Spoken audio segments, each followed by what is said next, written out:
नमस्कार विद्यार्थियों।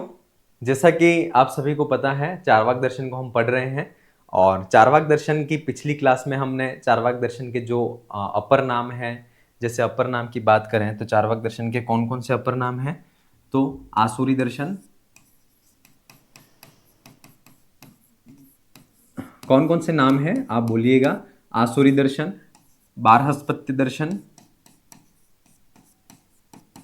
बारहस्पत्य दर्शन, इसके बाद है वह है लोकायत दर्शन, लोकायत दर्शन, इसके बाद है अनात्मवादी दर्शन, अनात्मवादी दर्शन, देहात्मवादी दर्शन,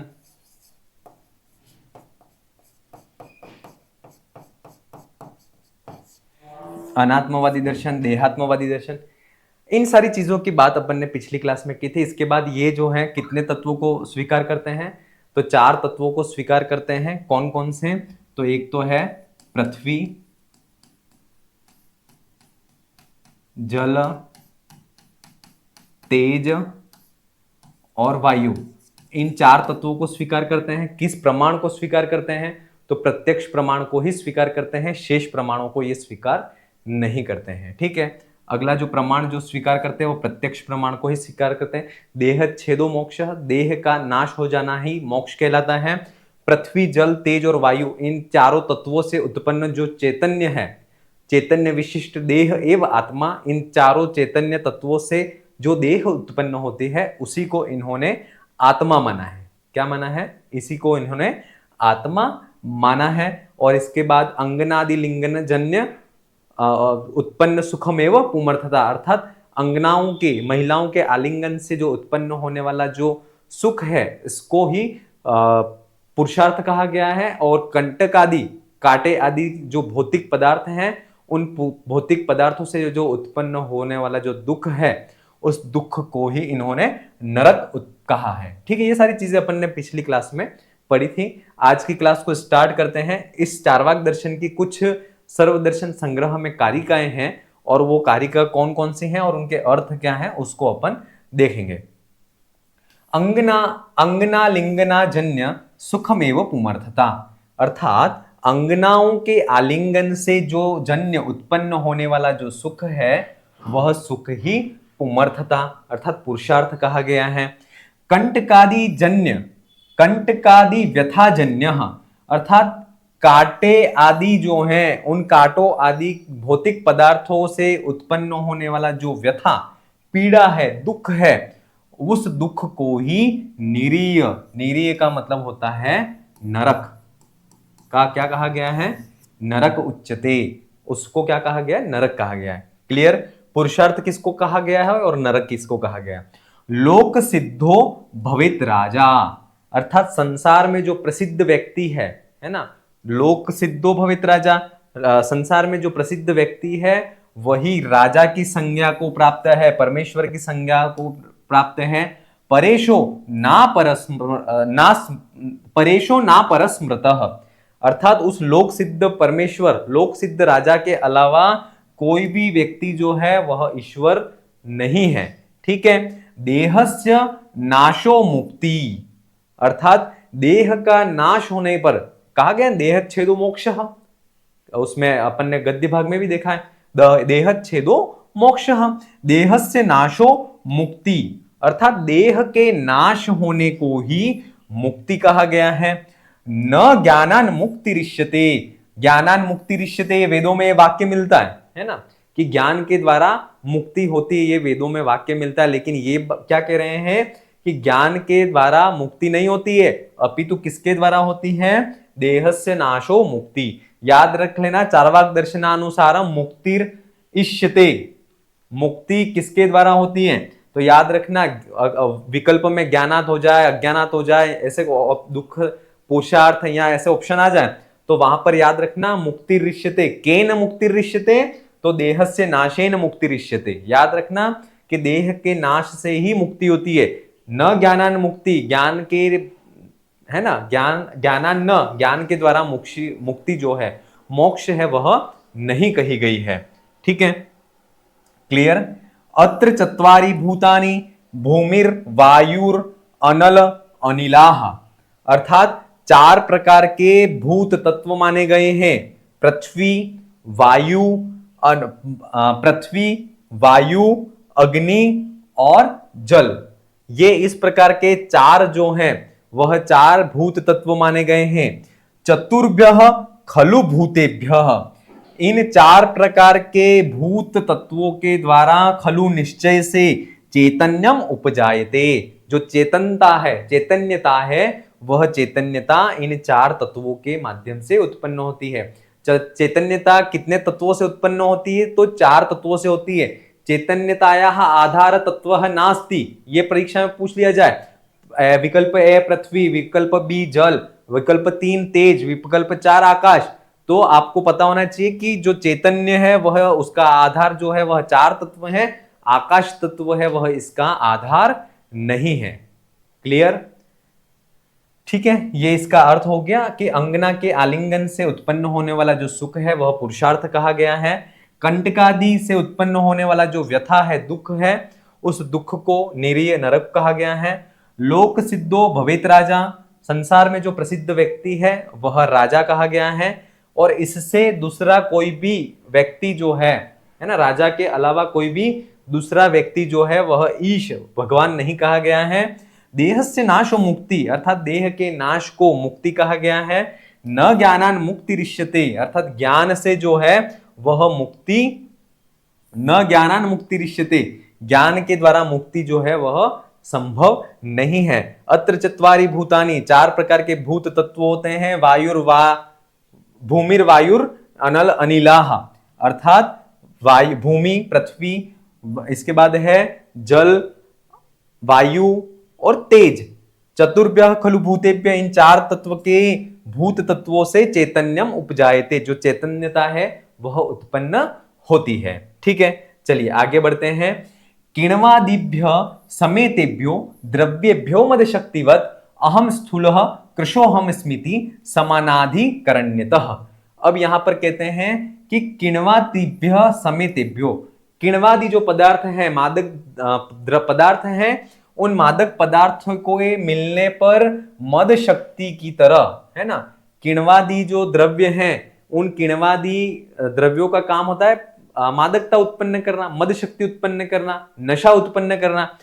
तो उस किण्वादि के द्रव्यों के मिलने पर जिस प्रकार से मद शक्ति जो है, मद शक्ति का मतलब होता है जो नशा है, उस नशे की शक्ति के समान ही जो है वह 4 प्रकार के जो तत्व हैं, 4 प्रकार के भौतिक तत्वों से चैतन्यम उत्पन्न होता है। इसीलिए अहम स्थूलम कृशो अहम स्मिति, अर्थात मैं मोटा हूं, मैं पतला हूं, इस प्रकार की उत्पत्ति जो है वह समानाधिकरण्यतः, अर्थात देह और आत्मा इन दोनों के अधिकरण को, आधार को समान मानने पर ही यह कथन उत्पन्न हो सकता है। आगे, देहस्थूल्यादि योगाच स एवात्म न चाप्र, अर्थात देह जो है, शरीर है, वह उसमें स्थूल्यादि अर्थात मोटा है, पतला है, इस तरह के कथनों के योग के होने पर ही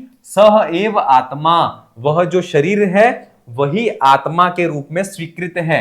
न चापरह, इसके अलावा भिन्न, इससे भिन्न कोई भी आत्मा नाम की सत्ता नहीं है। क्योंकि अगर देह और आत्मा दोनों को अलग अलग मान लेंगे तो फिर अहम स्थूलः, अहम कृशः, अहम कृष्णः, इस तरह के कथन नहीं बन सकते हैं। मम देह अयम इति उक्ति संभवे दोपचारिकी, अर्थात मम देह, यह जो शरीर, मम यानी मेरा, देह माने शरीर, मेरा शरीर, इस प्रकार की जो उक्ति है, इस प्रकार का जो कथन है वह तो औपचारिक रूप से ही संभव है ना, यह जो कथन है वह तो औपचारिक रूप से ही संभव है। क्लियर?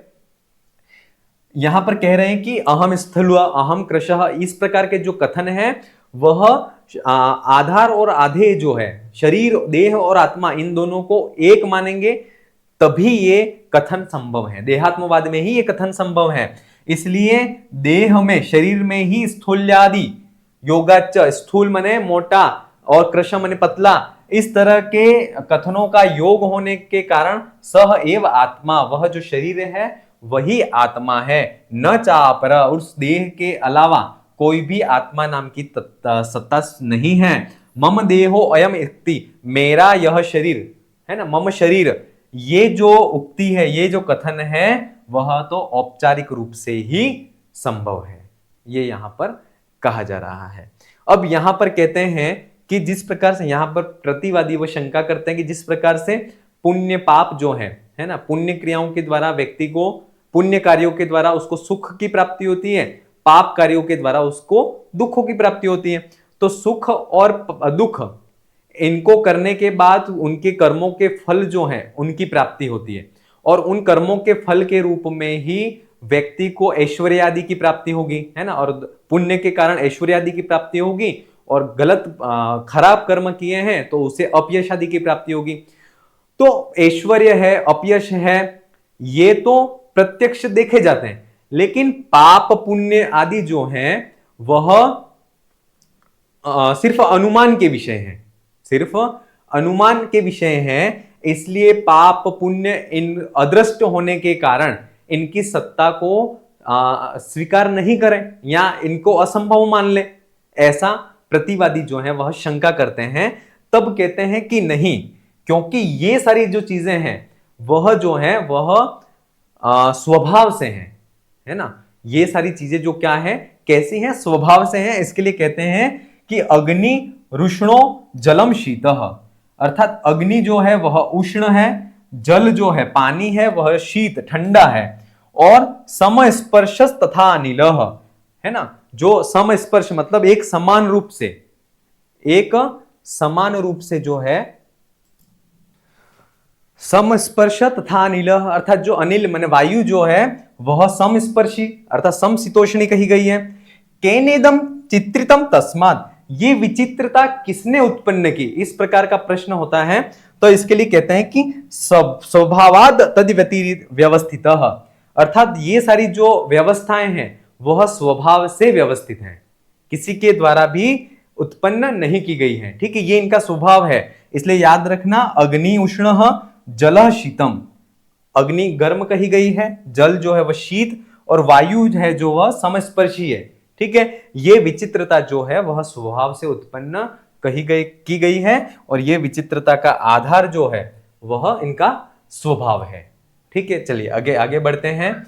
न स्वर्गो नापवर्गो वा नेवात्मा पारलौकिकः नेव वर्णाश्रमादीनां क्रियाश्च फलदायिका। कहते कि न स्वर्गो, न तो स्वर्ग है, न अपवर्ग है, न ही कोई मोक्ष है, नेव आत्मा पारलौकिक, न ही ऐसी कोई आत्मा है जो पारलौकिक दूसरे लोक में गमन करती है। नेव वर्णाश्रमादि नाम क्रियाश्च फलदायिकी, अर्थात वर्ण और आश्रम जो व्यवस्था वैदिक समय में थी, ऐसी जो वर्ण आश्रमों की जो क्रियाएं हैं वह फलदायिका नैव, अर्थात फल को देने वाली भी नहीं कही गई हैं, ठीक है। ये इसका मुख्य तौर पर अर्थ हो जाता है। चलो, अग्निहोत्रम त्रयो वेदास त्रिदंडः भस्म गुंठनम बुद्धि पौरुषहीनानाम जीविका धात्री निर्मिता। अब यहां पर जो अग्निहोत्र या वेदों के जो ज्ञान आदि जो हैं उसके बारे में बता रहे हैं कि अग्निहोत्रम त्रयो वेदा, अर्थात जो अग्निहोत्र आदि हैं, इसके बाद 3 प्रकार के जो वेद हैं, त्रिदंड, भस्म गुंठन अर्थात भस्म आदि का लेप आदि को लगाना, ये सारी जो धार्मिक क्रियाएं हैं ये जो हैं वह बुद्धि पौरुष हीनानाम, अर्थात बुद्धि और पौरुष पुरुषार्थ से जो हीन है, बुद्धि और पुरुषार्थ से जो हीन है उसकी जीविका के लिए धात्री निर्मिता, ब्रह्मा जी के द्वारा निर्मित बनाए गए हैं ये, ठीक है। क्योंकि अपन को भी पता है कि जैसे कोई भी कार्य करते हैं, धार्मिक कार्य करते हैं, तो धार्मिक कार्यों का जो प्रयोजन होता है वह पारलौकिक सिद्धि होता है, लेकिन चार्वाक दर्शन है वह परलोक की परलोक की सत्ता को स्वीकार नहीं करता है। इसलिए यहां पर कहा गया है कि अग्निहोत्रम त्रयो वेदा, इस जो अग्निहोत्र आदि यज्ञ हैं, 3 प्रकार के वेद हैं, त्रिदंड हैं, भस्म गुंठन आदि की जो क्रियाएं हैं, वो सारी जो क्रियाएं हैं वह बुद्धि और पुरुष से हीन जो व्यक्ति है उसकी जीविका के साधन है। और ये किसने बनाए हैं? तो धात्री निर्मिता, अर्थात जो ब्रह्मा है उन्होंने, ब्रह्मा जी ने ये चीजें जो है वह बनाई है। क्लियर? अब यहां पर कहते हैं, यहां जैसे श्राद्ध होते हैं ना, अपन हिंदू परंपरा में श्राद्ध परंपरा चलती है कि हमारे कोई पूर्वज की मृत्यु हो जाती है तो हम श्राद्ध कर करके उनकी तरफ हम भोजन करके वह ऐसा मानते हैं कि वो जो हमारे पितृ हैं, पूर्वज हैं, वह तृप्त होते हैं। तो चारवाक जो है वह उनका भी उपहास करते हैं और उसका खंडन करते हैं, और उसके लिए कुछ कारिकाएं यहां पर देते हैं। पशुश्चेन निहितः स्वर्गम ज्योतिष्टोमे गमिष्यति। ऐसा मानते हैं कि अग्निहोत्र जो यज्ञ होता है उसमें ज्योतिष्टोम जो यज्ञ होता है, उस ज्योतिष्टोम यज्ञ में पशु की जो बलि दी जाती है उससे वह पशु स्वर्गम गमिष्यति, स्वर्ग में जाएगा। ज्योतिष्टोम यज्ञ में पशुश्चेन निहित स्वर्गम गमिष्यति, पशु की यदि बलि दी जाती है तो वह स्वर्गम गमिष्यति, स्वर्ग में जाएगा, ऐसा मानते हैं। तो यजमान के द्वारा तत्र वहां पर पशु की जगह स्वपिता, अपने पिता को कस्मा न हिंस्यते, अर्थात अपने पिता को क्यों नहीं मारते हो आप, ऐसा यहां पर चारवाक जो है वह प्रश्न कर रहे हैं कि ज्योतिष्टोम यज्ञ में पशु की बलि इसलिए दी जाती है क्योंकि वह पशु मरने के बाद जो है वह स्वर्ग में जाता है। तो तुम पशु को स्वर्ग इतने अच्छे लोक में भेज रहे हो, तो आप यजमान जो है वह अपने पिता को ही पशु की जगह बलि दे देना जिससे वह स्वर्ग में पहुंच जाए, है ना। ये इसलिए ये कह रहे हैं कि जो ज्योतिष्टोम में पशु की बलि जो दी जाती है वह भी व्यर्थ है ना। और अगर सार्थक है, सही है, तो मतलब अपने पिताजी की ही बलि वहां पर देनी चाहिए ताकि अपने पिताजी जो है वह पुरुष वहां पर स्वर्ग में पहुंच जाए। इस तरह से यहां पर जो है उस ज्योतिष्टोम यज्ञ में जो बलि दी जाती है उसका वहां पर चारवाक जो है वह उपहास कर रहे हैं। अगला, अब यहां से श्राद्ध की बात कर रहे हैं कि मृतानाम अपि जंतूनाम श्राद्धम चेत तृप्ति कारणम निर्वाणस्य प्रदीपस्य स्नेह संवर्धयेत शिकाम। अब यहां पर कहते हैं कि अपन श्राद्ध में क्या करते हैं कि यहां पर बैठे बैठे हम पितरों की तृप्ति का अनुमान करते हैं। तो कहते हैं कि मृतानाम अपि जंतूनाम, जो मर गया है ऐसे उस व्यक्ति जो है उस व्यक्ति को श्राद्धम चेत तृप्ति कारणम, जो श्राद्ध है वह यदि तृप्ति का कारण है, मरे हुए व्यक्ति की आत्मा की तृप्ति का कारण यदि श्राद्ध है, और श्राद्ध का आधार यही तो होता है कि हमारे जो पूर्वज हैं वह मर गए हैं तो उनको साल में एक बार हम तृप्त करें, है ना। और तृप्त का आधार क्या होता है, हम यहां पर भोजन करते हैं या करवाते हैं, और इससे ये अनुमान लगाते हैं कि हमारे पितृ हैं वह तृप्त हो गए। तो यही बात कह रहे हैं कि मृतानाम अपि जंतूनाम, मृत व्यक्ति के यदि हम श्राद्ध के द्वारा उसकी तृप्ति का कारण मानते हैं तो निर्वाणस्य प्रदीपस्य, अर्थात ऐसा दीपक जिसकी लो बुझ गई है, ऐसा दीपक जिसकी लो बुझ गई है उसमें स्नेह, अर्थात उसमें तेल डालने पर उसकी जो शिखा है, उसकी लो जो है वह बढ़नी चाहिए, लेकिन ऐसा होता नहीं है। क्या आपने देखा है बुझा हुआ दीपक हो और उस बुझे हुए दीपक में आप कितना भी तेल डालें तो क्या उसकी दीपक की लो मतलब बढ़ेगी? क्या नहीं बढ़ती है। इससे यह सिद्ध होता है कि मृत कोई भी व्यक्ति होता है उसको श्राद्ध के द्वारा हम तृप्त नहीं कर सकते हैं। किस प्रकार से? जिस प्रकार से बुझा हुआ दीपक होता है उसमें कितना भी तेल डालें लेकिन वह उसकी लो की वृद्धि का कारण नहीं बन सकता है। क्लियर? चलिए आगे। गच्छतामिह जंतूनाम व्यर्थम पाथेय कल्पनम गेहस्थ कृत श्राद्धेन प्रथि तृप्तिरवारिता। अब यहां पर एक एक वास्तव में सांख्यकारी ये चारवाक दर्शन में कुछ खंडन इन्होंने किए हैं, वह वास्तव में लगता है कि तार्किक खंडन है। अब यहां पर ये कह रहे हैं कि वही श्राद्ध की बारे में कर रहे हैं कि व्यक्ति जब पाथेय कल्पनम, जब कहीं यात्रा पर जाता है ना, गच्छतामिह जंतूनाम, अर्थात व्यक्ति कहीं यात्रा के लिए जाता है, उस व्यक्ति जाते हुए यात्रा के लिए निकलते हुए जो व्यक्ति है उसके लिए पाथेय कल्पनम, रास्ते के भोजन की कल्पना करना व्यर्थ है ना। जो व्यक्ति श्राद्ध इनको मानते हैं उसके लिए ये कहते हैं कि जो व्यक्ति गच्छतामि है जंतुनाम, जो व्यक्ति यात्रा के लिए निकल रहा है ना, उस यात्रा के लिए निकलते हुए व्यक्ति के लिए पाथेय कल्पनम, रास्ते के लिए भोजन की कल्पना करना व्यर्थ है। क्यों व्यर्थ है?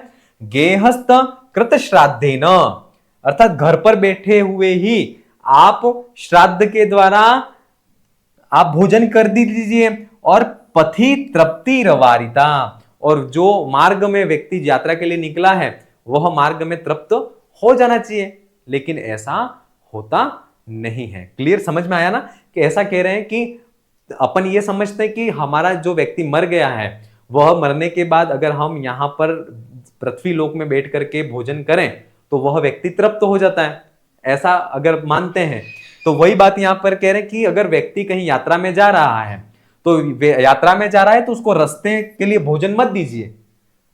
गच्छतामि जंतुनाम, अर्थात यात्रा के लिए जाता हुआ जो जंतुनाम जो प्राणी है उसके लिए पाथेय कल्पनम, मार्ग का जो भोजन है उसकी कल्पना करना या उसको देना व्यर्थ है, मत दीजिए। क्यों?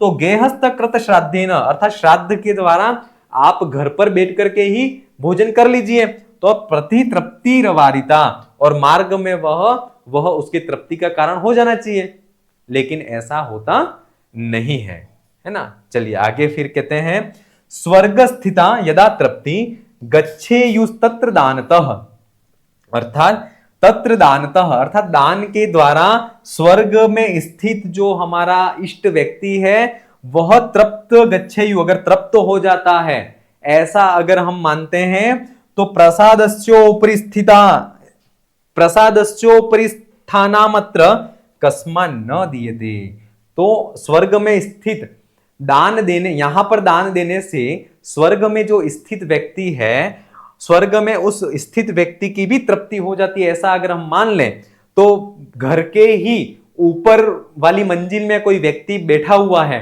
तो उसको हम यहां बैठे बैठे उसको कोई भी चीज क्यों नहीं दे सकते, है ना। क्योंकि जब हम यहां पर दान दें तो यहां पर दान देने से उसकी तृप्ति स्वर्ग में बैठा हुआ है व्यक्ति उसको हो जानी चाहिए, तो स्वर्ग तो काफी दूर है, तो हम इतनी बड़ी कल्पना को नहीं मानते हैं, अपितु हम घर के नीचे कमरे में बैठ करके ऊपर वाले कमरे में स्थित व्यक्ति को अगर कुछ देना है तो वह क्यों नहीं दे सकते हैं, है ना। इस तरह का प्रश्न यहां पर किया गया है। तो इस प्रकार से इसमें जो है वह श्राद्ध से रिलेटेड श्राद्ध जो है उसका उपहास किया गया है कि मृतानाम अपि जंतूनाम श्राद्धम चेत तृप्ति कारणम, अर्थात मृत जंतुओं के लिए अगर श्राद्ध जो है वह तृप्ति का कारण अगर मान लिया जाए तो बुझा हुआ जो दीपक है उसमें स्नेह माने तेल को डालने से उसकी जो शिखा है उसकी जो लोह है वह क्यों नहीं बढ़ती है, अर्थात बढ़नी चाहिए। अर्थात इसका मतलब यह है कि जो श्राद्ध का जो भोजन है वह मृत व्यक्ति की तक नहीं, मृत व्यक्ति के तृप्ति का कारण नहीं है। गच्छतामि है जंतूनाम व्यर्थम पाथेय कल्पनम, जाते हुए व्यक्ति का, यात्रा के लिए जाते हुए जो व्यक्ति है उसके लिए मार्ग की भोजन की कल्पना करना व्यर्थ है, क्योंकि गेहस्थ कृत श्राद्धेन, श्राद्ध के द्वारा घर पर बैठ करके आप भोजन कर लीजिए और मार्ग में वह उसके तृप्ति का कारण हो जाएगा अगर आप श्राद्ध को मानते हो तो, लेकिन ऐसा होता नहीं है। स्वर्ग स्थिता यदा तृप्तिर गच्छेयुस्तत्र दानतः, यहां पर दान देने से स्वर्ग में स्थित जो व्यक्ति है उसके तृप्ति का कारण हो जाए तो घर के ही नीचे कमरे में स्थित प्रासादस्योपरि स्थानामत्र कस्मा न दीयते, अर्थात प्रसाद घर के नीचे कोने में बैठ करके ऊपर स्थित व्यक्ति को कुछ भी चीज है वह हम क्यों नहीं दे सकते हैं।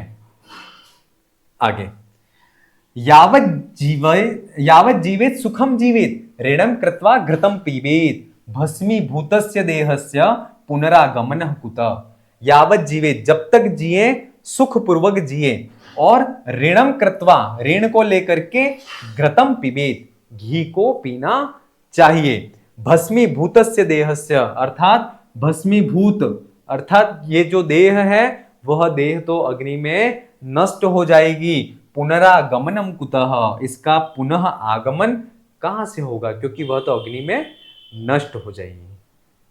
क्लियर? हाँ, बहुत महत्वपूर्ण है ये लाइन, और ये याद कर लेना, ये परीक्षा में डेफिनेट परीक्षा में पूछी ही जाती है। ये इसका संबंध किस दर्शन से है या ये किस दर्शन का मूल सिद्धांत है, ये चीजें हमें पता होनी चाहिए। चलिए, यदि गच्छेत परम लोकम देहादेश विनिर्गितः। अब यहां पर देह, शरीर और आत्मा दोनों का अगर अलग अलग मानते हैं, है ना, पुनर्जन्म जिसको कहते हैं, है ना, बहुत से जैसे भारतीय हिंदू परंपरा में पुनर्जन्म को माना गया है कि ये जो शरीर है वह यहीं पर रह जाता है, नष्ट होता है, और जो आत्मा है वह जो दूसरा जन्म जो है वह धारण करती है। तो यहां पर कहते हैं उस पुनर्जन्म जो है, उस पुनर्जन्म का यहां पर खंडन कर रहे हैं। किसका खंडन कर रहे हैं? कि जो जीव और आत्मा दोनों अलग अलग नहीं है, दोनों एक हैं, और पुनर्जन्म भी नहीं होता है। उसका यहां पर इस श्लोक के माध्यम से खंडन कर रहे हैं। यदि गच्छेत परम लोकम देहा एषः विनिर्गतः, अर्थात जो शरीर है उसके नष्ट होने पर यदि गच्छेत परम लोकम, जो आत्मा है वह दूसरे लोक में जाती है, विनिर्गतम देहादेशः, अर्थात शरीर से निकल करके जो आत्मा है वह दूसरे लोक में जाती है, ऐसा मानते हैं, तो कस्माद भूयो न आयाति, कस्मात भूयो न चायाति बंधु स्नेह समाकुलम, अर्थात बंधु के स्नेह आदि से व्याकुल होने पर, किसी व्यक्ति के मृत्यु होने पर उसके बंधु आदि कितना विलाप करते हैं, कितना रोते हैं ना, तो ये सारी चीजें उस आत्मा को तो पता चलती हैं। तो अगर शरीर से आत्मा अलग हो रही है, तो भाई जैसे बेटे की मृत्यु हुई, तो बेटे की मृत्यु होने पर उसके पिताजी हैं, उसकी माता है, उसकी बहन है, उसकी पत्नी है, वह विलाप करते हैं, उसका बेटा है, बहुत रोते हैं। इतना आपने देखा होगा, किसी की मृत्यु होती है तो कितना विलाप करते हैं लोग। तो इतना विलाप करने के बाद उस आत्मा को अपने बंधुओं से स्नेह होता है, तो वह कस्मात भूयो न चायाती, अर्थात ये इस प्रकार का विलाप देख करके वापस क्यों नहीं आ जाता है? क्योंकि एक बार तो अपन भी उस विलाप को देखते तो अपन को भी दया आ जाती है कि कितना मतलब दुखी हो रहे हैं लोग, है ना। लेकिन जिसके लिए दुखी हो रहे हैं, और अगर वो देख रहा है इस चीज को, तो अगर वो इस चीज को देख रहा होगा तो वापिस आ जाना चाहिए, अगर देह और शरीर दोनों अलग अलग, देह और आत्मा दोनों अलग अलग हैं तो। लेकिन दोनों अलग अलग नहीं है, दोनों एक ही हैं। इसलिए बंधु और बंधु आदि जो हैं उनके स्नेह से व्याकुल होने पर भी वह आत्मा है वह उस शरीर में वापिस नहीं आती है। क्लियर? एक बार फिर देखें, यदि गच्छेत परम लोकम देहार्देश विनिर्गितम, शरीर के नष्ट होने पर यह आत्मा वहां से निकल करके गच्छेत परम दूसरे लोक में अगर जाती है, तो बंधु स्नेह समाकुलम, बंधु आदि भाई बंधु आदि के स्नेह से समाकुलम व्याकुल होने पर, कस्मात किस कारण से, भूयो वापस न चाहती, वह वापिस क्यों नहीं आती है। ठीक है, ये बात यहां पर पुनर्जन्म के खंडन के लिए कही गई है। ठीक है, चलिए आगे। त्रयो वेदस्य कर्तारो भंड धूर्त निशाचरा जर्भरी तुरफरीत्यादि पंडितानाम वचस्मृतः। त्रयो वेदस्य कर्ता, तीनों वेदों के जो कर्ता हैं वह भंड, धूर्त, निशाचर माने राक्षस कहे गए हैं। तीनों प्रकार के वेदों के रचयिता जो हैं वह भंड, धूर्त यानी ठगी, निशाचर माने राक्षस कहे गए हैं। जर्भरी तुरफरी इत्यादि ये मंत्र हैं। इन मंत्रों के जो रचयिता, वेदों में ये मंत्र मिलते हैं, ऋग्वेद में ये मंत्र मिलता है। तो जर्भरी तुरफरी इत्यादि ये जो मंत्र हैं, ये मंत्र जो हैं वह तो पंडितानाम वचस्मृत, जो पंडित लोग हैं उन पंडितों के वचन ही जानना चाहिए। इस प्रकार से ये बात वहां पर कही है। ठीक है, ये इस प्रकार से चार्वाक दर्शन जो है, उस चार्वाक दर्शन की मुख्य जो कारिकाएं हैं वह हमने पढ़ी हैं, और चार्वाक दर्शन का जो सार तत्व है इसको भी हमने देख लिया।